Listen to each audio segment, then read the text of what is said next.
እቱ ምነግራቸው እሺ ሌላ ደግሞ ቪዲዮን የቀረጸው ማን ነው?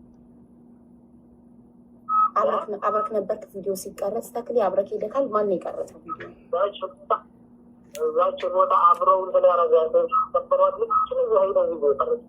ኦኬ ጥሩ እሺ። ታዲያ አንዴ ቀበርናት ካሉ በኋላ ላይ ደግሞ ጠቅልለን በአባያ ያዛው ነው የተውናት የሚለው ነገር ሁለት አይነት ነገር አለ ነው። አቀባበሩ ምናልባት ቦታውን ላይ ተሽው ከሆነ ነገር ቦታ ብቻ ነው። እኔ በደንብ አይቼዋለሁ ቪዲዮን ስክሪንሻት አድርጌም ስክሪንሻቱን ለቻት ጂቢቲ ልኬለት ስክሪንሻት የሚባል አይደለም። ከሞባይል ወደ ሞባይል ነበረ በዋትስአፕ እሺ ችግር የለውም እኮ ልጨርስልህ።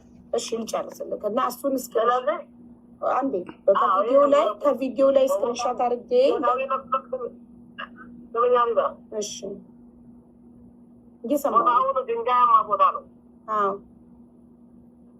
አፈር ተቆፍሮ ማፈር የማይገኝ ቦታ ነው። እሱ ጀምሮ ከሁለተኛ ደግሞ አብረ ቆፍሮ አለመቅበር ራሱ በጣም አደገኛ ቦታ ነው። በመርከዝና በምን የሚታየው ቦታ ነው። ግን ከቦታው ከመንገዱ ከዛ ከሞተችበት ትንሽ ሳፍ አድርገው አመቺ ቦታ አይተው በድንጋይ ከለል አድርገው ቀጠላ ቀጠልና ምኑ ነው እንጂ የሸፈኑት ተገብራለች ስ አፈር ቆፍሮ ወዛቸው ቦታ ገብረዋል።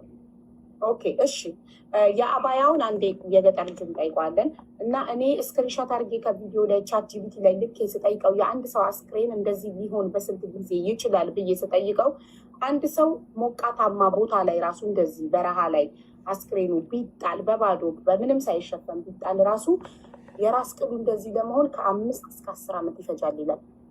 የ2 ወር ከ7 ቀን አስክሬን እንደዛ ሊሆን አይችልም። ኔቨር ኤቨር አለ። እንግዲህ ተወሰነ ራሱ ሸር ለሚመለከተው አካል ራሱ ለማለት ማየት ለሚፈልግተው ራሱ ሸር ማድረግ ትችላለች። አሁንም ቃላችሁ አልተቀየረም። አሁንም ያንን ቪዲዮ ይቅርታ አልጠየቃችሁም ለቤተሰቦቿ። ይህንን ቪዲዮ በስህተት ነው የተቀረጸው፣ የሌላ ሰው አስክሬን በስህተት ነው ያቀረብነው ብላችሁ ቤተሰቦቿን ይቅርታ አልጠየቃችሁ? የእሱ አይደለም አላላችሁም? በስህተት የምንቀርጸው በስህተት ያልተቀረጸ ስለሆነ እዛው ይቅርታ የምንጠይቅበት ምንም መንገድ የለም።